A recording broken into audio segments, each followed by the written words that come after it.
Olá, tudo bem? Paz, tenho uma palavra de Deus para compartilhar com você na reflexão de 22 de setembro, cuja leitura do dia em 2 aos Tessalonicenses, capítulos 1 a 3, a carta toda, a epístola toda, e Salmo 80 a 83. Pega a sua Bíblia, acompanhe comigo a leitura. 2 aos Tessalonicenses, capítulo 1, versos 3 a 10. Nos diz assim a santa e poderosa palavra de Deus.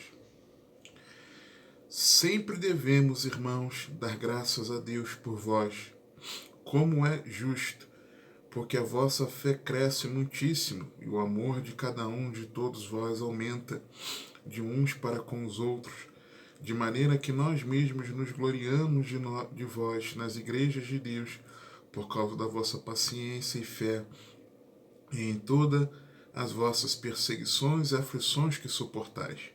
Prova clara do justo juízo de Deus, para que sejais havidos por dignos do reino de Deus, pelo qual também padeceis. Se de fato é justo diante de Deus, que deem paga a tribulação aos que vos atribulam, e a vós que sois atribulados, descanso conosco, quando se manifestar o Filho, o Senhor Jesus, desde o céu, com os anjos do seu poder, com labareda de fogo, em algumas versões como chama de fogo, tomando vingança dos que não conhecem a Deus e dos que não obedecem ao Evangelho de nosso Senhor Jesus Cristo, os quais, por castigo, padecerão eterna perdição, longe da face do Senhor e da glória do seu poder. Quando vier para ser glorificado nos seus santos e para se fazer admirável naquele dia em todos os que creem, porquanto nosso testemunho foi crido entre vós. Talvez você tenha ouvido falar sobre um filme chamado, aqui no Brasil ficou conhecido como O Vingador do Futuro, que seria, eu digo seria porque eu não assisti, o remake do sucesso do cinema de ficção científica, estrelado por Arnold Schwarzenegger, que misturava ação, humor, reviravoltas surpreendentes, efeitos especiais, e tinha como nome O Exterminador do Futuro. Lendo esses versos, muitos poderiam pensar que seria esse o roteiro de um filme de ficção. Mas não. Trata-se da palavra de Deus. Como em 1 aos Tessalonicenses, e as duas últimas reflexões foram com base em 1 aos Tessalonicenses, Paulo está tratando da segunda vinda de Jesus. Essa carta foi escrita pouco tempo depois da primeira, quando Paulo ainda estava em Corinto e recebeu as boas notícias de que os irmãos tessalonicenses estavam bem, mas que eles precisavam de alguns ajustes, apesar de serem uma igreja modelo, dando exemplo para muitos, eles precisavam de alguns ajustes na caminhada deles, e especialmente no que se tratava sobre a volta do Senhor. Por isso que Paulo escreve as duas cartas. Na primeira Tessalonicenses, a preocupação dos irmãos era sobre os cristãos que haviam partido, que dormiam, que haviam morrido, e que Paulo diz que dormiam no Senhor. E que Paulo diz que estão com o Senhor, e quando o Senhor retornar de lá, os trará para que eles ressuscitem, e juntamente com os vivos transformados em corpos gloriosos, encontremos com o Senhor nos ares. Essa é a minha esperança. Mas agora, aqui na segunda, a dúvida era sobre os que ainda estavam vivos. Em que sentido? No sentido que as dúvidas sobre a volta de Cristo, elas permaneceram, mas de formas diferentes. Por que de formas diferentes?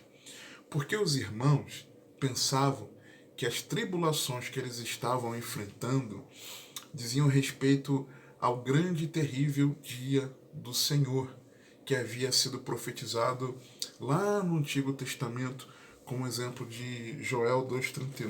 Deixa eu ver se eu acho aqui. Joel 2,31, não coloquei para... Não copiei o texto. Só um instantinho.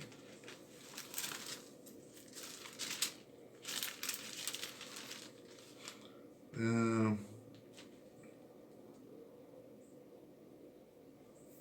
28 em diante.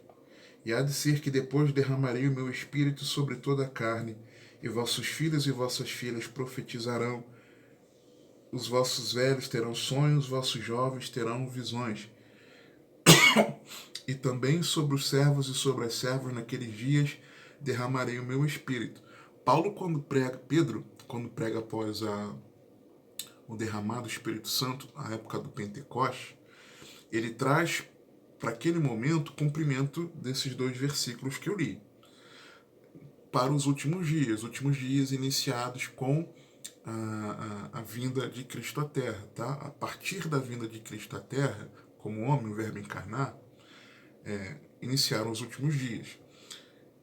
Mas a partir do 30 é algo que ainda não aconteceu. Se trata do retorno de Cristo. E mostrarei prodígios no céu e na terra sangue e fogo e colunas de fumaça. O sol se converterá em trevas e a lua em sangue, ou seja, os sinais que antecedem o retorno do Senhor. E no sermão escatológico do Senhor, em Apocalipse, nós temos essa linguagem ali presente. Mas aí ele continua no versículo 31. Antes que venha o grande e terrível dia do Senhor. É o 32. E há de ser que todo aquele que invocar o nome do Senhor será salvo. Lembra lá de Romanos 10, verso 9, talvez? Agora me dê que fiquei na dúvida. Porque no monte Sião e em Jerusalém haverá livramento, assim como disse o Senhor, e entre os sobreviventes, aqueles que o Senhor chamar. Então, no dia do Senhor, no terrível dia do Senhor, também haverá salvação. Tá escrito aqui no texto. E esses irmãos achavam que as tribulações pelas quais eles estavam enfrentando, passando, diziam respeito a esse dia. E assim, eles não teriam sido arrebatados. Eles não teriam sido esses que invocavam o nome do Senhor e não foram salvos. Então, como Paulo ensinou que quando o Senhor retornar, ele vai arrebatar a sua igreja. Então, ele falou, poxa, eu estou passando por essa terrível tribulação. Isso é o dia do Senhor e eu não fui arrebatado. Eu estou perdido para sempre. A mentalidade dos irmãos era essa. Tanto que no capítulo 2, no versículo 1, ele diz assim: Ora, irmãos, rogamo-vos pela vinda de nosso Senhor Jesus Cristo e pela nossa reunião com Ele. Irmãos, quando Jesus voltar, a igreja vai se unir a Ele, vai ser arrebatada. Prestem atenção. Que vocês, que não vos movais facilmente do vosso entendimento, nem vos perturbeis. Oh, meu Deus, eu estou passando por tribulação, Jesus voltou e eu fiquei. Não. Do vosso entendimento, nem vos perturbeis, que é por espírito, quer por palavra, pregação, quer por epístola, como de nós, como se o dia de Cristo estivesse já perto. Ninguém de maneira alguma vos engane, porque não será assim, sem que antes venha a apostasia. E aí nós estamos vivendo já a apostasia. Vê aí os que abandonaram a fé, mesmo ainda congregando e pastoreando igrejas. Expoentes aí, olha as notícias aí, não preciso falar muito. E se manifeste o homem do pecado, o filho da perdição, o qual se opõe e se levanta contra tudo que se chama a Deus ou se adora, de sorte que se assentará como Deus no templo de Deus, querendo parecer Deus. Não vos lembrais de que estas coisas vos dizia quando ainda estava convosco, irmãos? Pelo amor de Deus, por favor. antes da apostasia, que nós já começamos a viver nesse tempo agora, tá? E que apareça o anticristo, tá? Essa figura aqui, que aqui no capítulo 2 Paulo fala bastante. Antes disso, Jesus não virá. Jesus não virá, o terrível dia do Senhor, para quem estiver perdido, não acontecerá, por consequência, os salvos ainda não terão sido arrebatados para o encontro do Senhor. Tá? Então, e aí, esses irmãos que estavam agora lendo esse roteiro, né, para que alguns isso é um roteiro, uma ficção, não, é a realidade. Esses irmãos que agora estavam lendo aqui essa carta eram irmãos cuja orientação e a oração de Paulo, mencionados na primeira carta, geraram fruto, pois eles não apenas tinham o seu amor aumentado, mas esse amor continuava crescendo. Ele fala aqui no versículo 3: Sempre devemos, irmãos, dar graças a Deus por vós, como é justo, porque a vossa fé cresce muitíssimo, e o amor de cada um de todos vós aumenta de uns para com os outros. Então esse amor havia aumentado, como ainda continuava crescendo. Paulo reconhecia esse agir do Espírito Santo na vida dos irmãos, dizendo assim, como é justo, tá? Como é justo. E por isso ele glorificava a Deus. Como evidência, quando o termo aqui ele usa a expressão prova clara, no versículo 5, de genuína conversão a Cristo, aqueles irmãos padeceram perseguições e aflições em perseverança, permanecendo na fé. E 2 Timóteo 3,12 nos ensina isso. E também, todos os que piamente querem viver em Cristo Jesus padecerão perseguições. Isso não significa, estamos passando,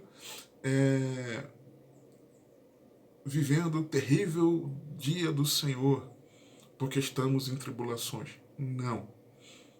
Tá? Não. As perseguições fazem parte da vida cristã. Então Paulo estava ajeitando esse entendimento dos irmãos. Mas aí,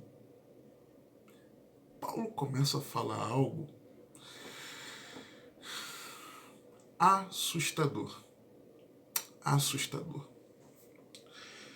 Se de fato é justo diante de Deus que dê em paga tribulação aos que vos atribulam, e a vós que sois atribulados, descanso conosco, quando se manifestar o Senhor Jesus desde o céu, com os anjos do seu poder, com labareda de fogo, tomando vingança. Paulo começa a falar do dia que Jesus voltará. Não voltará mais como aquele que veio trazer oportunidade de salvação. Não como aquele que veio trazer oportunidade de remissão dos pecados. Não como aquele que veio ser a expressão do amor de Deus. Mas ele virá trazer a justa retribuição, inclusive para aqueles que o rejeitaram, que não acolheram esse amor, pelo contrário, mas tomando vingança. O justo vingador do futuro. De fato, é justo diante de Deus que dê em paga tribulação, tomando vingança, quando se manifestar o Senhor Jesus, desde o céu, com os anjos do seu poder. O justo vingador do futuro.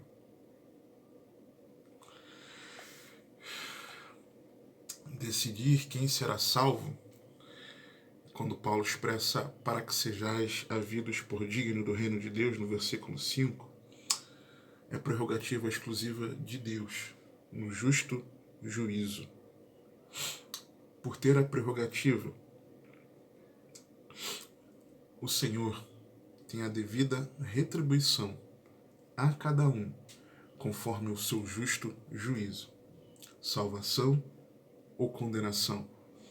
Atos 17, 30 e 31.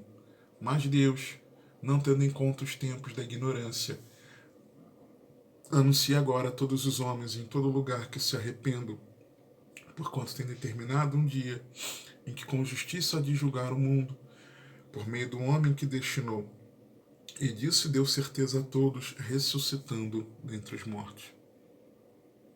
Mateus 16, 24 a 27. Então disse Jesus aos seus discípulos: se alguém quiser vir após mim, renuncie-se a si mesmo, tome sobre si a sua cruz e siga-me. Porque aquele que quiser salvar a sua vida, perdê-la-á, e quem perder a sua vida por amor de mim, achá-la-á. Pois que aproveita o homem ganhar o mundo inteiro se perder a sua alma? O que dará o homem em recompensa da sua alma? Porque o Filho do Homem virá na glória de seu Pai com os seus anjos, e então dará a cada um segundo as suas obras, inclusive a vingança com labaredas, com chamas de fogo.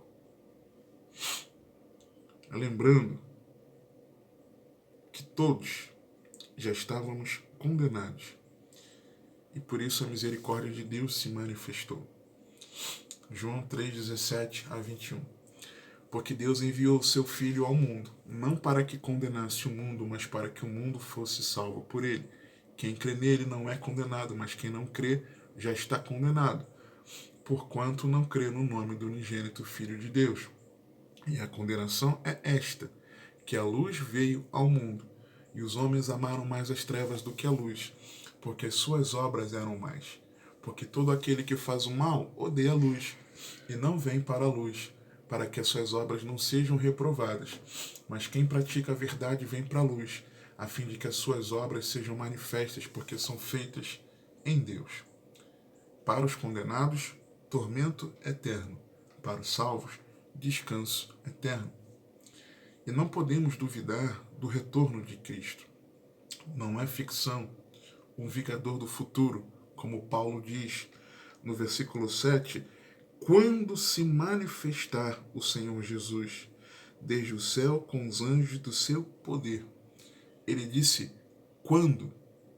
Ele não disse se. Ele disse quando. Sendo essa a nossa esperança. Jesus virá. Virá o Rei Jesus. Lembra que lá em 1 Tessalonicenses 4, no versículo 15, Paulo comenta que aquilo que ele falava sobre o retorno de Jesus, ele estava falando que Jesus disse para ele, era a palavra do Senhor. Jesus virá do céu com poder e glória, numa grande comitiva celestial, e não precisará que alguém nos avise onde o Senhor estará. Cristo está aqui, Cristo está acolá, que ninguém nos engane, porque todo olho verá, e ele virá com poder e grande glória, numa grande comitiva celestial. E como é essa vingança do justo vingador do futuro? Com labareda, versículo 8, com labareda de fogo, tomando vingança dos que não conhecem a Deus e dos que não obedecem ao Evangelho de nosso Senhor Jesus Cristo. O fogo vem. A vingança vem com chamas de fogo. 2 Pedro 3, 7. Mas os céus e a terra, que agora existem pela mesma palavra, se reservam como tesouro e se guardam para o fogo até o dia do juízo e da perdição dos homens ímpios. Agora a partir dos versos 10 a 12.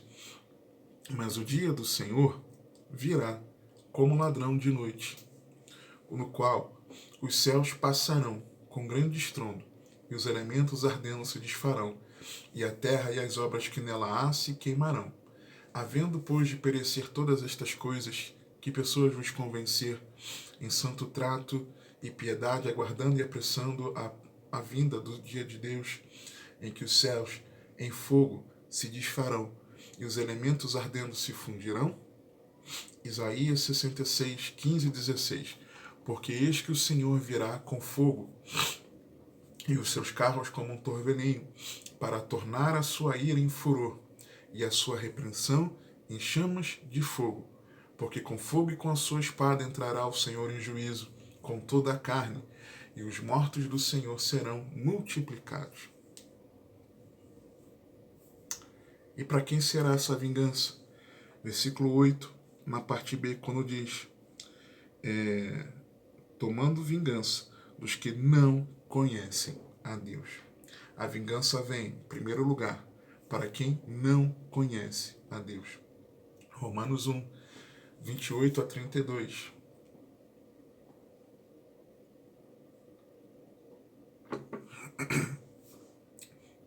E como eles não se importaram de ter conhecimento de Deus, assim Deus os entregou a um sentimento perverso, para fazerem coisas que não convêm, estando cheios de toda iniquidade, fornicação, malícia, avareza, maldade, cheios de inveja, homicídio, contenda, engano, malignidade, sendo murmuradores, detatores, aborrecedores de Deus, injuriadores, soberbos, presunçosos, inventores de males, desobedientes aos pais e às mães, nécios, infiéis nos contratos, sem afeição natural, irreconciliáveis, sem misericórdia, os quais, conhecendo o juízo de Deus, que são dignos de morte os que tais coisas praticam, não somente as fazem, mas também consentem aos que as fazem. Gálatas 4, de 4 a 9.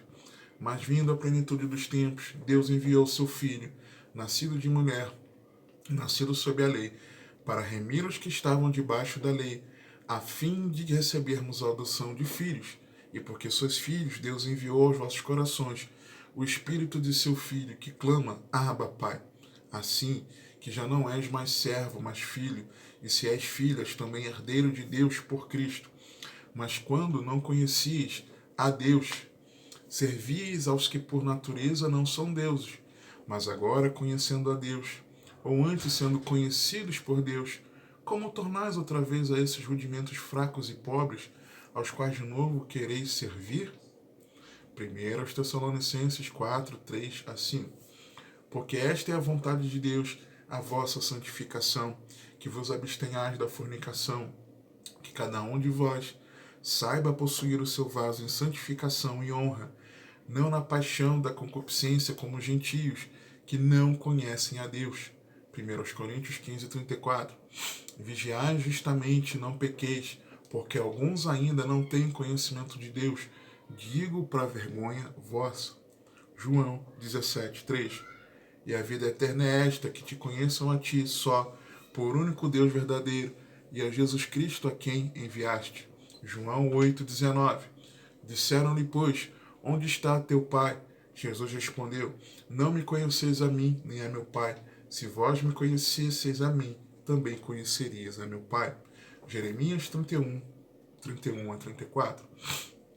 Eis que dias vêm, diz o Senhor, em que farei uma aliança nova com a casa de Israel e com a casa de Judá, não conforme a aliança que fiz com seus pais no dia em que os tomei pela mão para os tirar da terra do Egito, porque eles invalidaram a minha aliança, apesar de eu os haver desposado, diz o Senhor. Mas esta é a aliança que farei com a casa de Israel. Depois daqueles dias, diz o Senhor, porei a minha lei no seu interior e as escreverei no seu coração, e eu serei o seu Deus e eles serão o meu povo. E não ensinará mais cada um a seu próximo, nem cada um a seu irmão, dizendo, conhecei ao Senhor, porque todos me conhecerão, desde o menor até o maior deles, diz o Senhor, porque lhes perdoarei a sua maldade, eu nunca mais me lembrarei dos seus pecados. Você conhece a Deus? Eu conheço a Deus?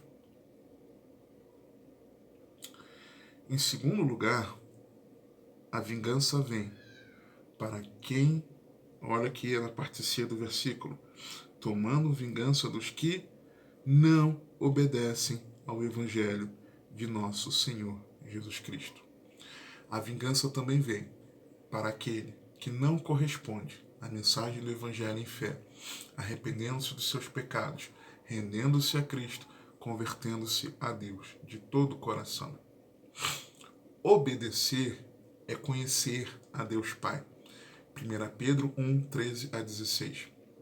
Portanto, cingindo os lombos do vosso entendimento, sede sóbrios e esperai inteiramente na graça que se vos ofereceu na revelação de Jesus Cristo, como filhos obedientes, não vos conformando com as concupiscências que antes havia em vossa ignorância, mas como é santo aquele que vos chamou, sede vós também santos em toda a vossa maneira de viver, porquanto está escrito, sede santos porque eu sou santo, como filhos obedientes.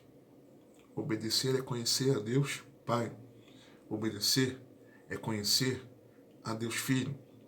João 15, 12 a 15.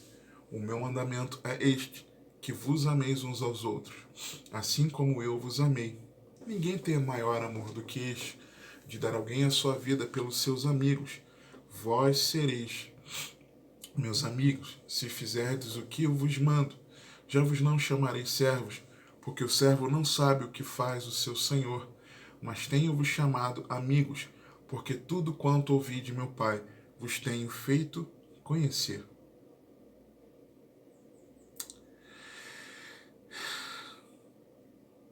Obedecer é conhecer a Deus, Espírito Santo.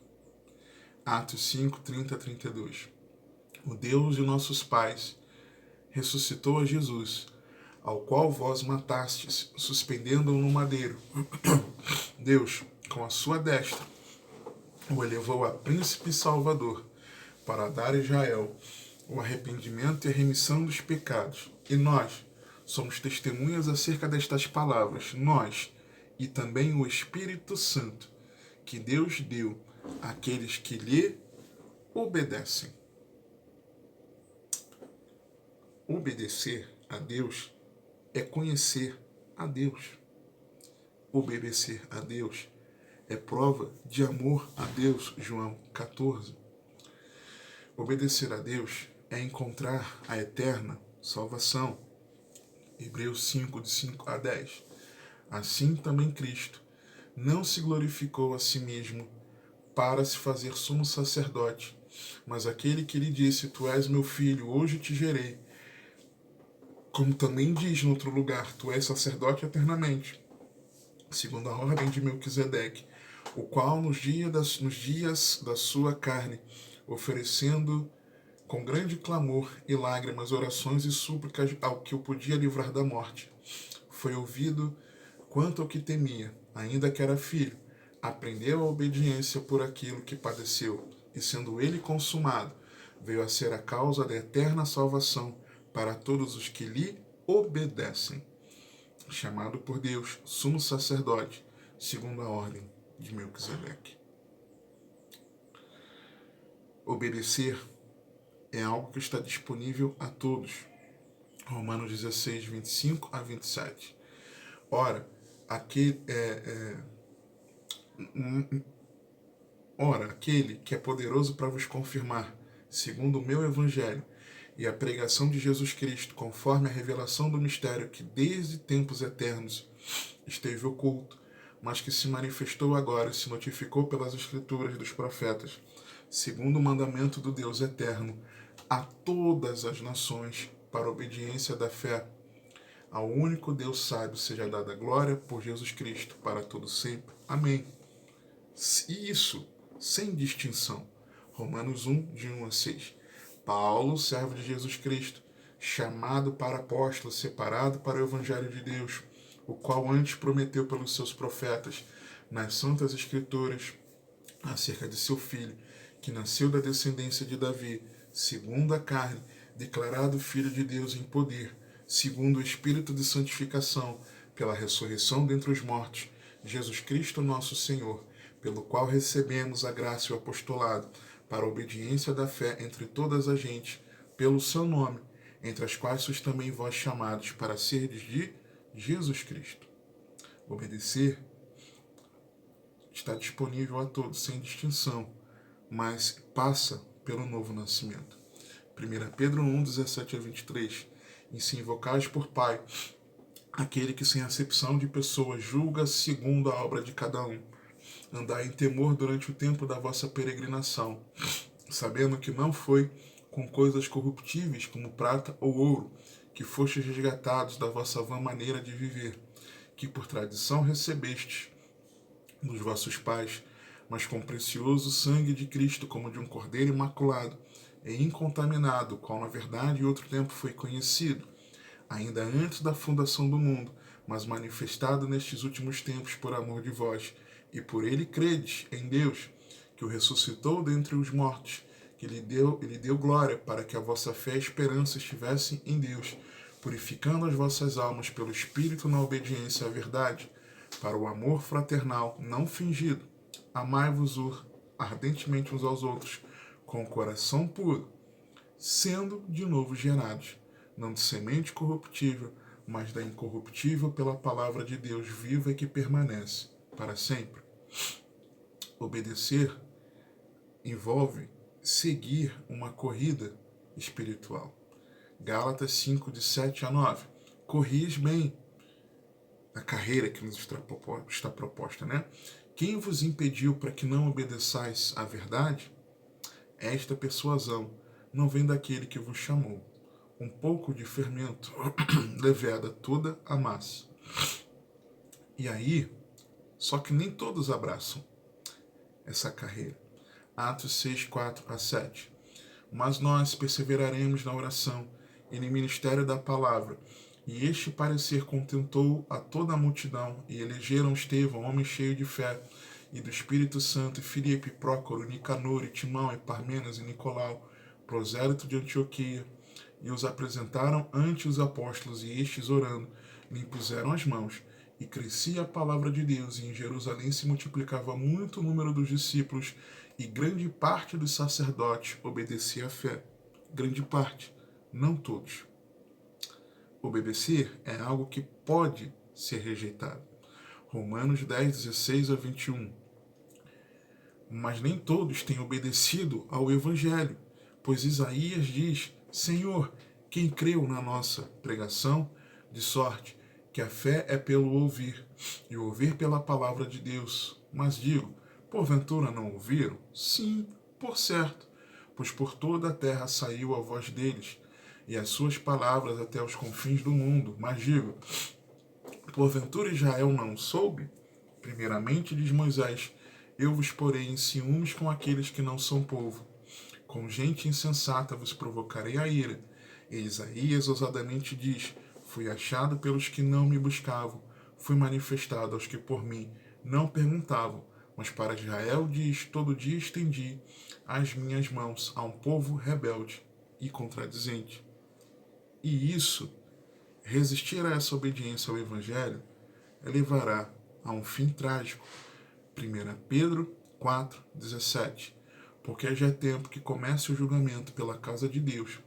E se primeiro começa por nós, qual será o fim daqueles que são desobedientes ao Evangelho de Deus? Obedecer ao Evangelho envolve intenção. Romanos 6, 16 a 18. Não sabeis vós que a quem vos apresentardes por servos para obedecer, sois servos daquele a quem obedeceis, ou do pecado para a morte, ou da obediência para a justiça. Mas graças a Deus que, tendo sido servos do pecado, obedecestes de coração a forma de doutrina que fostes entregues, e libertados do pecado, fostes feitos servos da justiça. Obedecer é questão de foco. Gálatas 3:1. Ó insensatos Gálatas, quem vos fascinou para não obedecerdes à verdade? A vós, perante os olhos de quem Jesus Cristo foi evidenciado, crucificado entre vós? Às vezes, ficamos fascinados e deixamos de obedecer. Obedecer é questão também de perseverança. Romanos 2, 4 a 11.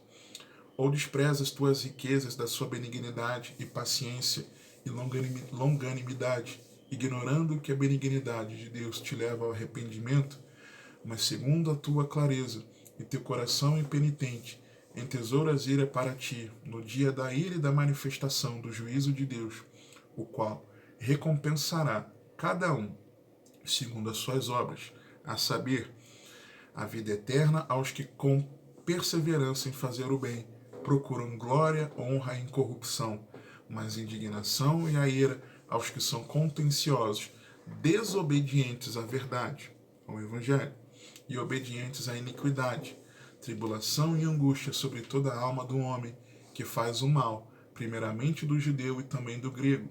Glória, porém, e honra e paz a qualquer que pratica o bem, primeiramente ao judeu e também ao grego, porque para com Deus não há acepção de pessoas. Só que aí, isso envolve também uma batalha espiritual. Lembra que eu falei que nós estamos em guerra, vira e mexe eu falo? 2 Coríntios 10, 3 a 6.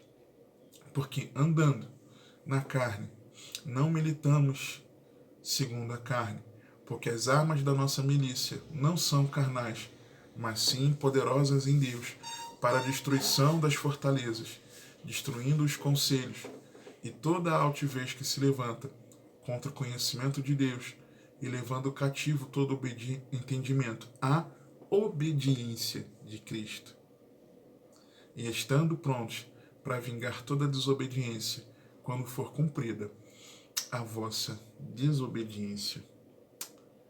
Como é que será esse castigo?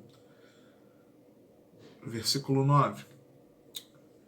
Os quais, por castigo, padecerão eterna perdição longe da face do Senhor e da glória do seu poder. Deus comprou a nossa briga para não nos perdermos para sempre, mas por ser justo, se não nos rendermos verdadeiramente ao Senhor, Ele precisará castigar eternamente, longe de sua face e da sua glória. João 3,16. Porque Deus amou o mundo de tal maneira que deu o seu Filho unigênito, para que, qual o propósito, qual a intenção? Todo aquele que nele crê não pereça. E esse castigo aqui, que é eterno, mas tem a vida eterna. Mateus 25, 41. Então dirá também aos que estiverem à sua esquerda: apartai-vos de mim, malditos, para o fogo eterno, preparado para o diabo e os seus anjos. Romanos 3, 23 e 24. Porque todos pecaram e destituídos estão da glória de Deus, sendo justificados gratuitamente pela sua graça, pela redenção que há em Cristo Jesus. Mateus 5, 8. Bem-aventurados os limpos de coração, porque eles verão a Deus. Apocalipse 22, 3 a 5. E ali nunca mais haverá maldição contra alguém, e nela estará o trono de Deus e do Cordeiro, e os seus servos o servirão, e verão o seu rosto, e nas suas testas estará o seu nome, e ali não haverá mais noite, e não necessitarão de lâmpada, nem de luz do sol, porque o Senhor Deus os ilumina, e reinarão para todo o sempre. Hebreus 12, 14. Segui a paz com todos e a santificação, sem a qual ninguém verá o Senhor. João 17, 24. Pai, aqueles que me deste quero que onde eu estiver, também eles estejam comigo, para que vejam a minha glória que me deste, porque tu me amaste antes da fundação do mundo.